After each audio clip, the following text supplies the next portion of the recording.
Here. That's not the show opener. All right, all right, all right. Give me 1 second, ladies and gentlemen. Here we go. Oh, good. The music stopped midway. That's always a good show opener. Oh, and we're getting the pinwheel of death. It has been that kind of day. You know what? We're just going to... There you go. There's the music. Hang on, ladies and gentlemen. We're just going to... No, I'm done with you. I'm done with you. Hang on for just a second. There we go. We're live on Facebook. That's all that matters. Welcome to the Kendrick Shope Show. Woohoo!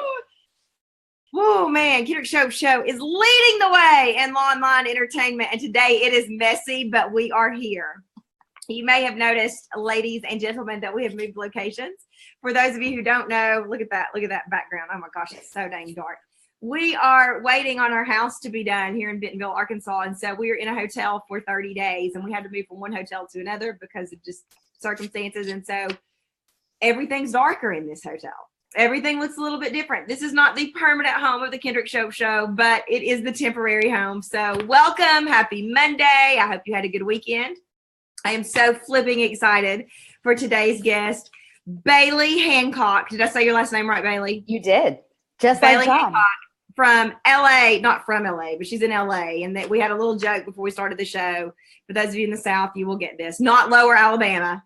She's in the actual LA, Los Angeles. Welcome to the Kendrick Shope Show, Baily. I'm so excited to be here. So excited. How long have you been in LA? I just hit my 7-year anniversary. And Wow. so, yeah, on December 30th, 2010, I made the trek from Florida to not Lower Alabama to the real Los Angeles. And haven't looked back ever since. I love it. I love it. I love it. And, you know, we usually start this show off with an epic mom failure of the day. And we have people tweet us their epic mom failures. But you know what? I'm just going to start the show out with just a failure.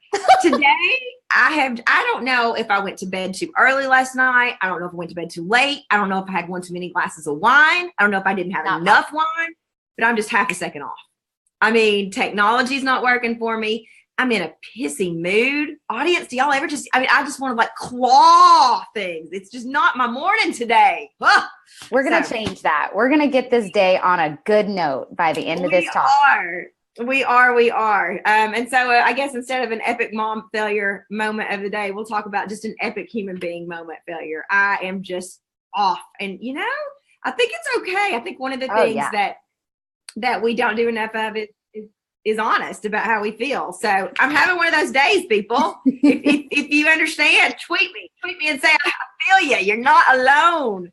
All right. Well, we're going to jump straight in with Baily Hanncock in not Lower Alabama in Los Angeles. Baily, welcome to the show again. Tell us a little bit about yourself. What do you do, Baily?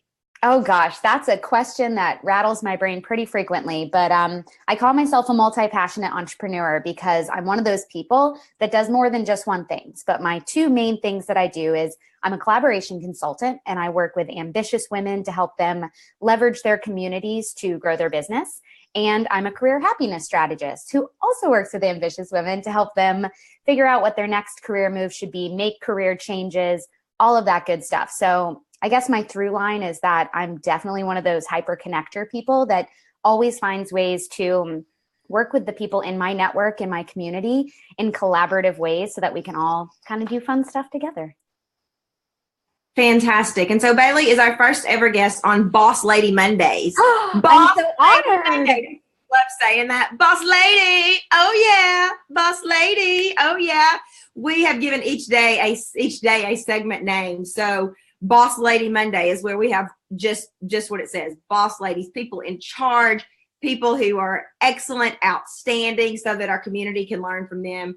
Tuesdays, Tell It Like It Is Tuesday, where I answer questions about how to grow your business. Wednesday is Celebrate Women Wednesday, where we have just an uplifting story about Wednesday. Thursday is Kendrick's Countdown, the top 3 things you need to do this week to grow your business. And Friday is Freebie Friday, which is where I coach somebody free and give something away for free. So welcome to being the first ever Boss Lady Monday. I can't even tell you how perfectly aligned that is. One of my groups that I attribute most of my success to is the Boss Ladies community. It's actually twice a year magazine that features just women doing amazing things with business and personal and all of that. So I'm in a Boss Ladies community. And then I have this goal group that I'm a part of, and we call ourselves the Boss Babes. So this is very on brand. I love it. It very, very much is. So I want to dig right in, Baily, to something that you said that really intrigued me, because you used the word multi-passionate, right? And basically what multi-passionate says to me and what you articulated to us is I do a lot of different things. I'm not just niched in one area. Right. Which is a big question I get every year come sales school time. What if I don't want to do one thing? What if I want to do two things? What if I want to do three things? How do I speak to all those people? It's one of the reasons when you were recommended to me to be on the show, I was so excited to have you. So let's put this niching question to bed once and for all. Did you start with one single niche and branch out? Did you have multiple niches when you started? Tell us like it is. I've literally been this person since as long as I can remember. I was the kid growing up that was on dance team and the swim team, and I was president of this, and I was editor of the yearbook, and I was all of the things, right? I think sophomore year was my peak, where I was involved in 8 clubs or activities simultaneously and had a job at TGI Fridays. So I've always been the kind of person that just, wanted to have my hands in a lot of stuff, because it's not that I get bored easily. It's that I'm insatiably curious. And so a lot of things pique my interest.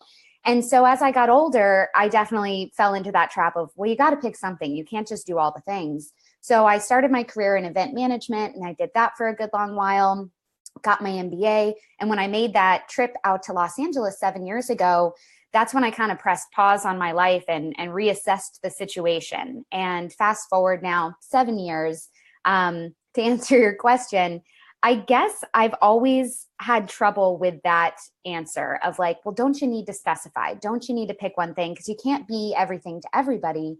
And I do find that to be a big challenge in my life. So I'm excited to hear what you normally tell people on that.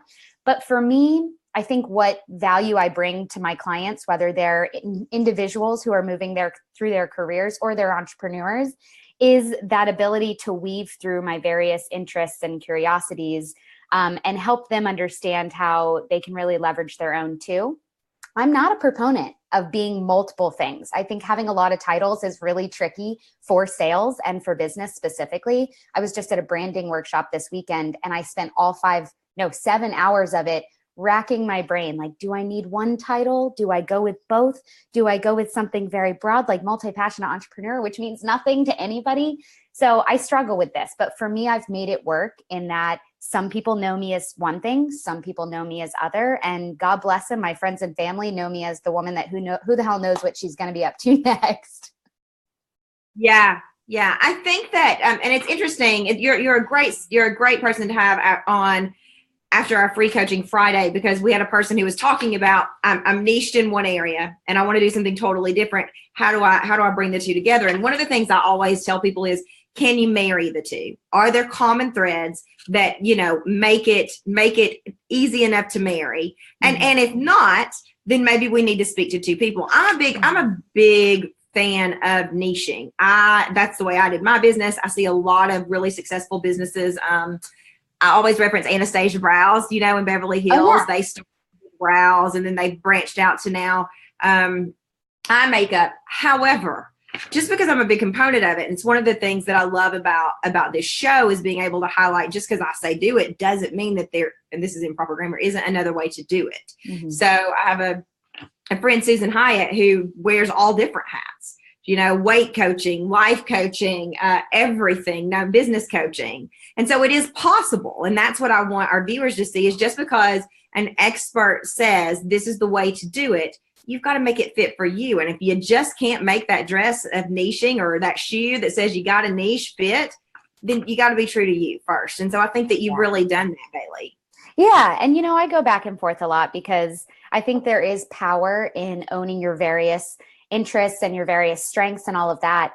But I'm also, I have an MBA where they drill into your mind, like with marketing, you can't be everything to everybody. Your target customer isn't everybody. Even if you're Apple, it's not everybody. So it's something I'm still toying with. This weekend, I came up with, all right, maybe I'm a career and business strategist, which again, kind of doesn't say anything. So it's a forever challenge. honestly, screw it. Don't you love how, and I've done this many times too, but how we rack our brains over what is it? What do we call ourselves? What is it? And then you come up with this name and you're like, you're smart enough to know what the hell does that mean? What it means nothing, about? Right? Right. Actions speak a lot louder than words anyway. So let's get to actions. Let's say, Baily, that someone is miserable in their career. The alarm goes off. They want to throw the pillow over their head. They think, can I be End sick? it all. Yeah. Can a brick fall out of the heavens and knock me out? Not kill me, just injure me so I don't have to go to work. What advice would you give those people? Yeah, this unfortunately describes a lot of people. And the thing that I always say, my go-to tagline is life is too short to hate your job. You know, we have 40 plus years of work. You've got to at least not hate it, right? And I've recently been coming back to this philosophy of, you know, we're not guaranteed a ton of time here on this earth that we find ourselves on.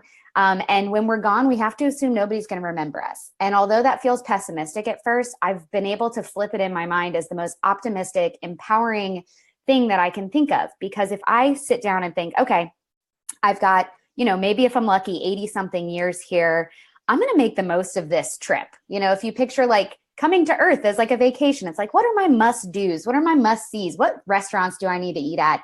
For me, I know that while I'm here, I want to make an impact. I want to help people. And I don't care if nobody remembers me when I'm gone, but I want to get the most out of this. So I say that because the people that are sitting in jobs and just plugging away day after day, because that's just the way life is, I would implore you to think differently, because that is not just the way that life is. Life should be an adventure. It should be something that you really get the most out of. I like to say that life is like a buffet. And when I'm done, when I die, I want to have my face plastered on a sign that says, do not serve this girl, because I ate too much. I like went up too many times and got too many plates and just was sick off eating so much food.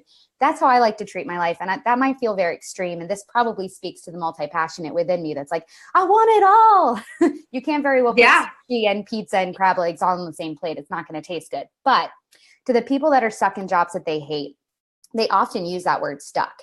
And you're not, whether you want to be or not. Like nothing is forever good or bad. So go with that. So the first thing to think about is, well, what do I hate so much about this? What's making me so unhappy? And you might find it's a lot more simple than you're making it out to be. It could be that you just really don't like your coworkers. Maybe you even hate your desk. I had a job once that my desk was lime green, and it made me want to just scratch my eyeballs out every single day. So see what it is that's actually causing the trouble, and see if you can turn the volume down on that and turn the volume up on the things about it that you actually like. And that's just a good place to start. So you highlight a couple of things there that I'd love to dig into. One of the things is, you know, it can be something as simple as your desk, right? Like in this moment, if I had to do this every day in this dark area, I'd go nuts. Right. And you love what you do, I assume. So it's just a silly circumstantal thing. Yeah. But it's interesting because 10 years ago, I probably would have talked myself out of that. I probably would have said, that's stupid, right? Like, can't you just hear everybody at their job saying, that's stupid? Why is this thing beeping? That's stupid. It's not that simple. That's selfish. That's shallow. It's just a desk. And really, maybe it is just a desk. And so for anybody watching, you know, if you hate that lamp at your desk, if you hate your lime green desk, by God, let's go fix it. Whatever we got to do, that's an easy fix. Right. But I'm curious. I want to play devil's advocate for a minute. So for somebody in a job, hates their job, praying for bricks to hit them, not kill them, just seriously injure them. So they can still get paid. They can still have fun, but you know, and they hear you talking.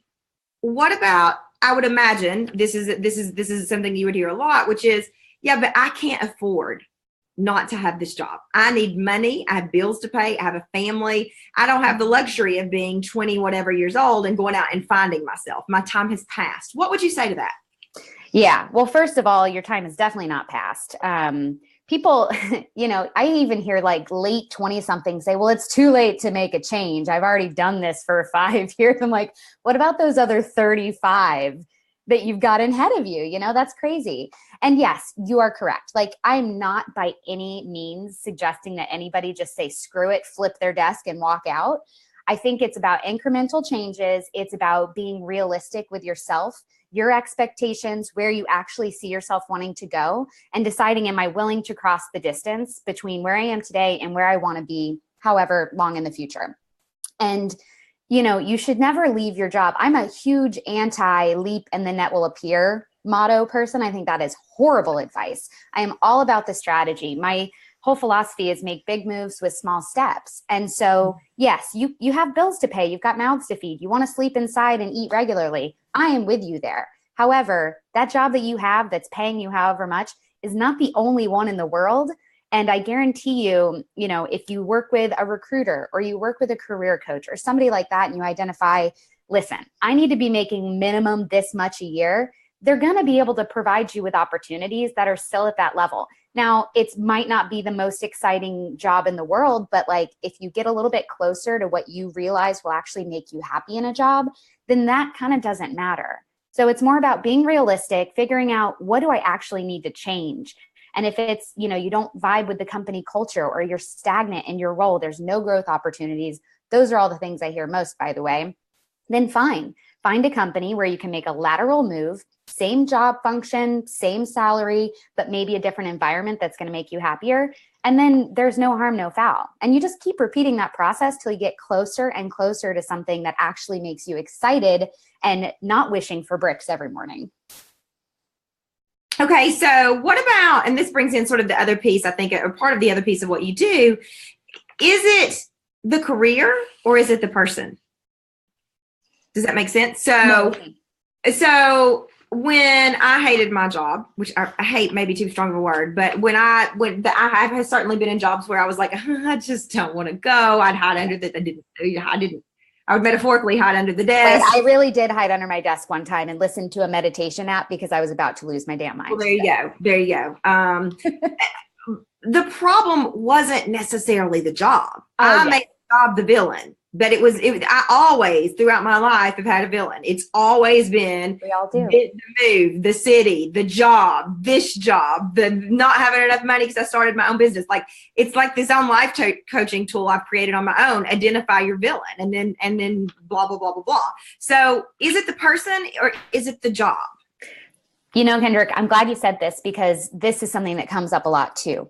Whenever I force people to do kind of their career timeline where they look back at every role they've ever had, I have them identify like what made you take that job in the first place, and then why did you quit that job? And if your why you quit that job is the same over and over and over again, that's usually a pretty good indication that it's you. And that's okay. Like, people start to get really like, oh shit, well, if it's me, then I'm stuck with me forever. But we all have the capacity to evolve and change. And I think the sooner you identify that it's something that's coming from within that you can actually fix, the better off you'll be. And we also do this thing where sometimes when we aren't happy in our personal lives, we also aren't happy in our professional lives, and vice versa.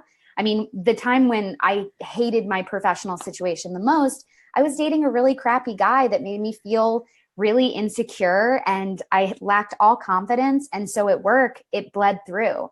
And when I got rid of the guy, the job went away and I moved into a new direction. I was like, oh, this was a self-fulfilling prophecy. And so I was able to realize like confidence is a huge piece for me. And if I'm not feeling confident in my personal life, that's going to bleed through to work. So it's sometimes, I mean, usually it's one or the other. I don't think it's always you or always the career, but that's the piece that's most important to identify before you make any moves. And how do you identify that? So like if you use you as an example, so something's going on really crappy in your personal life, it's bleeding over into other areas of your life. But you know this as well as anybody, when you're in that situation, it's so difficult to see. It's like when your girlfriend's dating the jerk and everybody can see it, but she can't. She thinks he's the best piece of sliced bread. So you know something's off, you know you're hurting, but what do you do? How do you identify what the problem is? Yeah, I think it's having those tough conversations with yourself and really sitting down and walking through moment by moment of your average day and identifying like, what are the pieces that give me anxiety about this? Or where does the pit in my stomach come from when I think about it? And for me, when I really thought about it, because during that phase of my life, I was waiting tables and bartending and had multiple gigs day and night and had an MBA. And so there was a lot going on in here and a lot of self-confidence issues and all of that. And when I really sat and thought about it, like, okay, wake up, put on my ugly, olive green vest and suit up in my black tie and go serve seafood, yeah, that's not fulfilling. But like, That's not so bad. I'm staring out at the ocean while I do it. I meet interesting people. Okay. And you keep walking through your day and you're like, what about when I go to the night job? Yeah, that sucks that I can't go home and relax. But, in all reality, I'm making good money. I'm not doing that hard of work. Okay. And then you're like, when I go home, and then the pit shows up and you're like, oh, that's when I start to feel anxious and I start to feel ick about my life. So, it's not an overnight thing, and it's not a sit down and do a 5-minute exercise kind of thing. But that's where I think really like being honest with yourself and giving yourself space to think. And I mean, I'm a big proponent of journaling just to get whatever's in here out on papers that I can say, oh, I didn't know I thought that. Interesting. What do I do with this knowledge? So for somebody who's made the New Year's resolution, it's January, right? Somebody who's made the New Year's resolution to start journaling. And this sounds like this is such a, Hank Norman would say, you're so freaking left brain, just try it. But give me a step. What do I journal about? Do I just journal anything I think? And do I journal my dreams? Do I journal my hopes? Do I journal everything I hate about myself? I mean, what do you journal? So it's totally personal, but I'll tell you what I do. So every morning, and I've actually been on this, I think I'm 18 days straight. This will be day 19 of giving myself 20 minutes every morning to, it's kind of part meditating, part honestly, just sitting there with yourself. We're so distracted by our phones and by our laptops and all of that it's amazing when you put it in another room. Or I use mine because I use the meditation app Insight. It's fantastic because you can do guided, you can do just noises. I do like morning nature sounds, so like a creek and birds, and I just pretend that I'm in a mountain cabin somewhere. And so despite the leaf blowers like always outside of my window and like people listening to music too loud. Anyway, so for me, I give myself that 20 minutes to just sit there. And if nothing comes up, cool, fine. I'm just like alone with myself for 20 minutes. Some days though, these thoughts just come running through where it's like images of people that I haven't thought of in a while that I should reach out to. Business ideas come up. My brain will start working through problems that I haven't figured out the solution to yet. So for me, that's part of it. And then when I'm done with that 20 minutes, I'll just open my journal up and I write AM thoughts at the top. And sometimes a couple bullet points come out. Sometimes I literally write, nope, nothing today. Other days it's like 10 pages. And the other thing I do that isn't just the morning routine, when I'm feeling anxious or like I don't have the answer to something, and this is where the career stuff comes in a lot of times, I'll sit down and write in my notebook, what is stressing me out? And I'll just make bullet points. Well, this I can't stop thinking about. I don't have the answer to this. And then I'll take myself out of it like I'm my own friend. And I'm like, okay, Bailey, just relax. We've got this. And I'll like write the answers to those problems. And it's shocking how often I've got a good answer for it. It's just the stressed out, worried me was so loud, and the calm, rational me was like patiently waiting her turn to get a word in. So that's how I journal. I don't make it all fluffy and woo-woo, but to each their own if they do. I just think it's important to be able to see on paper what's going on in here. Yeah, I think that's a great idea. We started, Hallie Anna started journaling this year because we were moving, and we've gotten a little bit out of the habit because we moved again, but it's something that I find very helpful for both of us, especially because I've never been a big journaler. I remember, 12 years ago, I had a doctor who was flying into Atlanta for a speech. I had flown him in to speak to my doctors, and he talked about, you were in my journal last night. I wrote about meeting you and whatever. And I remember thinking, God, what the heck would I journal about? Now I've learned a lot since then. But it's interesting to me to be teaching my 9-year-old to do something that I've never really done. We're sort of learning it together. It's an interesting practice. Yeah, I think starting it young too, especially at that age when you're getting all these things coming at you and you don't necessarily know how to handle them and you don't know how you think about them yet. And, spoiler alert, guys, it never stops. I'm a 33-year-old woman and I feel sometimes equally as confused as my 9-year-old self. So journaling just helps take you out of the way and just lets the true thoughts come through so you can be objective about it. So one more thing I wanted to touch on, and you talked about this earlier, we sort of jumped around, but you talked about the pit in your stomach. So sort of doing this inventory of your life, right? Like this is when I go to my job, I may hate it, but actually it's not that bad. I get to look at the ocean, or I get to whatever. I get to dress up in high heels. That's what I would have said. There you go. Or, I do this, and yeah, it's not perfect, but there's some positive.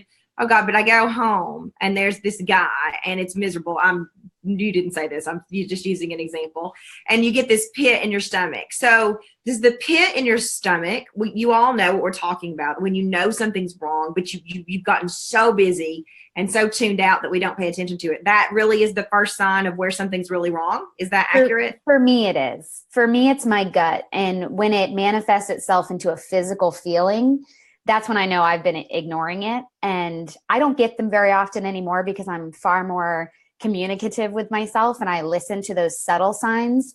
You know, it'll keep coming at you until you hear it loud and clear. And for some people, I have women in my life who I know who have given themselves ulcers because they've just shoved that stress down over and over and over and just ignored it until their bodies were like, hey, guess what? Can't ignore me. Hospital now. And so I don't ever recommend neglecting your core instincts and your gut for that long because it will get you eventually. But for me, when I actually get that pit and I'm like, oh, this doesn't feel good. Like you get that weight on your chest. I can just feel it being recreated. Just even thinking of like the other job that I had, that when I drove into the parking garage every morning, I like started kind of getting a panic attack, and that it just went on way too long. What about people who say, I have no idea what you're talking about? Like they're so disconnected from here down that they're like, pit, I don't know what you're talking about. I just hate my job. Like, or I'm crying on my pillow every night and I don't know why. So let's take it even one step further. Fantastic. If you are still connected enough to your body that you can feel that gut feeling, great. That sort of acts as your North Star to pay attention. Something's wrong. Something might need to be changed. But what if you don't get that? What are some other signs and symptoms that, hey, you might want to pay attention? Your body's talking to you. The universe is talking to you. We're talking about worst case scenario. They're gone. They do not feel their body. How do they start? I think everybody's got indicators, and it's a matter of paying attention to what's not normal for you and what's happening more frequently. So for a lot of people, it could be they're finding themselves, you know, not wanting to do anything at night or on the weekends. They don't even want to see their friends. They don't want to leave the house. They're going in these deep, dark Netflix binges. For some people, it's going out too much. For, you know, it can be like always needing to go to happy hour after work and then not really wanting to go home after happy hour. It can be losing yourself in work. I think anything that pops up that you're like, oh, well, I didn't used to do this all the time. You know, I think it's helpful to think about a moment in your life or a phase of your life where you were really happy and fulfilled and think, was I doing this thing? Was this behavior showing up back then? And I think it's hard because it is personal and it is individual. But once you figure out what your thing is, your indicator is, it becomes a hell of a lot easier to pay attention to it going forward. So again, it's giving yourself that time to think. So confession time for the audience. When we moved to Greenville, this is not a confession, but stick with me. We just weren't happy. Greenville's a lovely city. I say it's like the perfect black dress hanging in your closet that you buy and you're so excited to wear. And Baily, my husband was promoted. We moved from Arkansas to Greenville, South Carolina. It was our fourth move. So we've done the moving thing before. Closer to home, but it's like this perfect dress in your closet and you put it on, it just doesn't fit. Looks great on your best friend and you're like, why doesn't it look like that on me? It just didn't fit us. But Hallianna, our daughter, was crying every night, missing her friends. Every night. We were there for 6, 7, 8 months. She cried every night. And I would get her off to school in the morning, walked her to school, and then I would come back and I would, supposed to start work. And I would sit on the couch every day and I binged watched The Good Wife. Now I've already seen The Good Wife. So I binged watched something I had seen already. And I was in my sweats and we would have milk and cookie night every night and we would eat pizza all the time. And finally, I just shut everything out. And I thought that what's tricky about this was I thought I was taking care of me. I thought, okay, Hallianna's gone to school. Now we're just going to shut the world out for a few minutes, zone out. But what ended up happening was I just went further and further down. And I realized I need human interaction like people need air. I am that much of an extrovert. I need, even outside of this, I need to get up. I need to get dressed. I need to not put on my tennis shoes. I need my heels on and my dress and my makeup because that's who I am. I need to go out and talk to people. And it's so funny. I did that whole Good Wife spiel thing for 3 months probably. And I just felt worse and worse and worse. And finally I was like, okay, God, universe, Buddha, whoever, what is going on? I'm trying all these things. I'm trying to love on myself. I'm trying to shut the world out. I needed the world, but it wasn't, it was really disguised as trying to follow experts' advice, and they don't say eat pizza all the time, but you can take some liberties. Yeah. And so I but that pit in my stomach was one of the things, I just felt worse and worse and worse every day. And so, what I can tell you all, if you're watching and you're like, I don't know, I'm not happy, if you're happy. Like, you may not feel the gut feeling. You may not be going to the bar. You may not be good wifing it and pizza and cookie in it, but if you're not happy, And if you don't, you need to sit down and get quiet and figure it out, because like Baily said, we got limited time here, y'all. Limited time. Do you want to spend it not happy if you don't have to? Right? God no. That is no way to live life.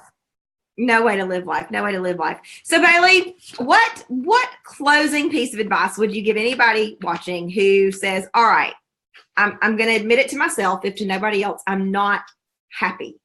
They're going to sit down, they're going to do sort of this life inventory thing to sort of figure out where the amount of least happiness is. And then what's the next step?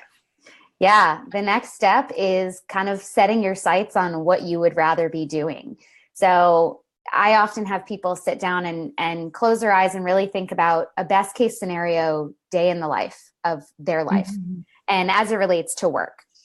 So from wake up to bedtime, like, how are you spending your days where it would actually make you feel really good? And for some people, it's very simple. It's having coworkers that they get along with and really enjoy, which is such an undervalued thing. Like, having coworkers that you love makes all the difference in the world. And unfortunately, that's something really hard to identify before you're actually there, unless you know somebody on the inside already.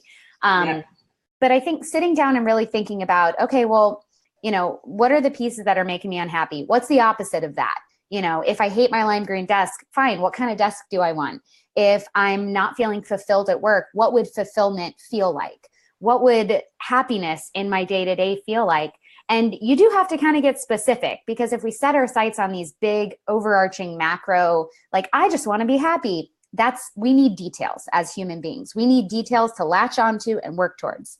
So I'd say go big and then go really small and get specific. So if you realize, like, I got to get out of this job, I can't do accounting anymore, I've got to switch gears.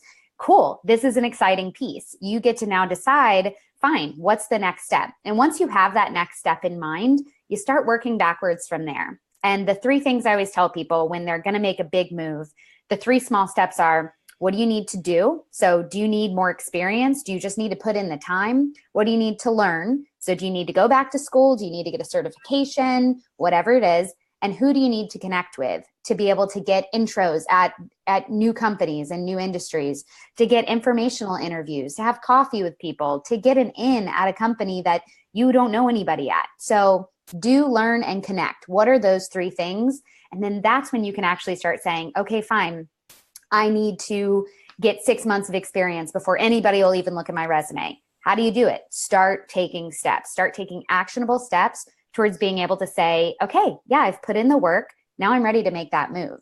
And I think a lot of people get overwhelmed with the idea of that process. But I'm telling you, when you don't like your life, the moment you start stepping in the direction of what you think is going to make you happy, you get energized and you get reinvigorated for your days. And you start to say, like, yeah, I'm not there yet, but I'm one step closer than I was yesterday.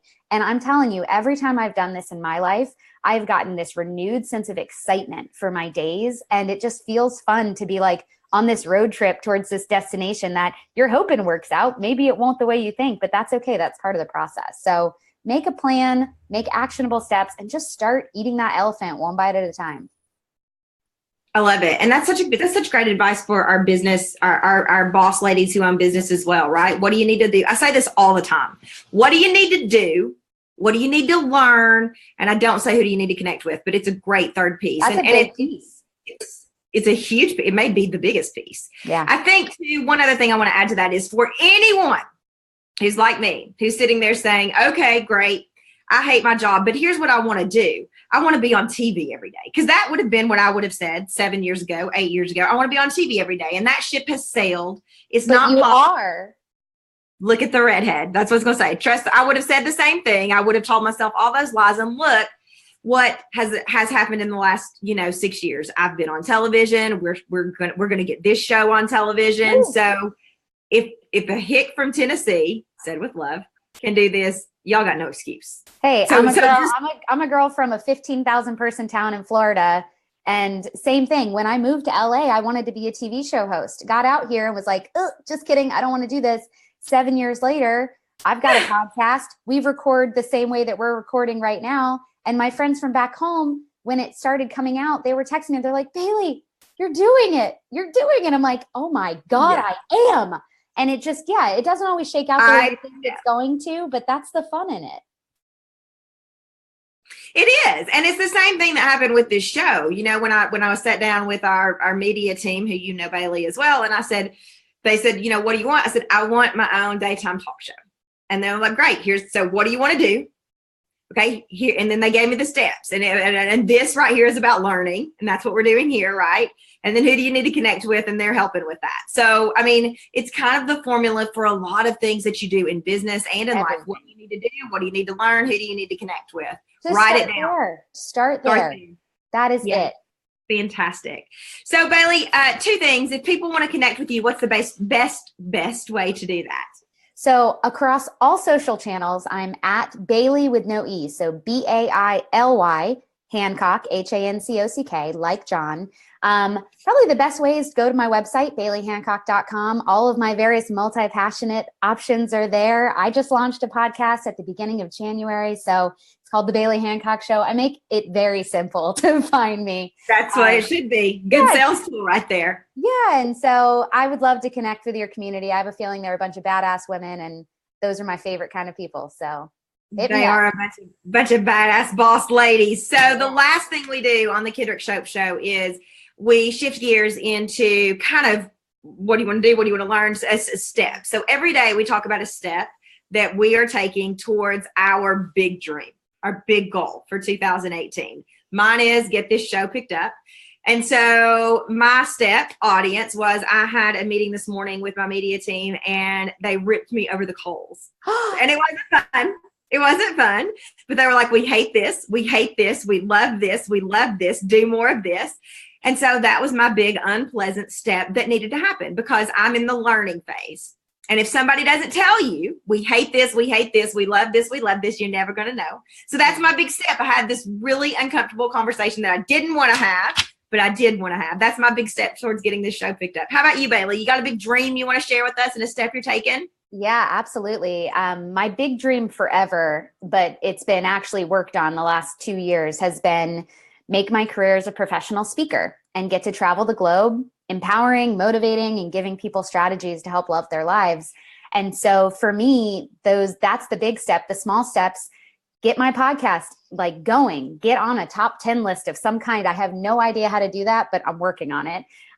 Teach workshops locally, get speaking gigs. My deal is 18 in 2018. So 18 speaking gigs this year. I did 17 and 17 last year, actually hit 20 last year. So my secret goal is 25 this year, but just doing it, not saying no to opportunities, taking things as they come.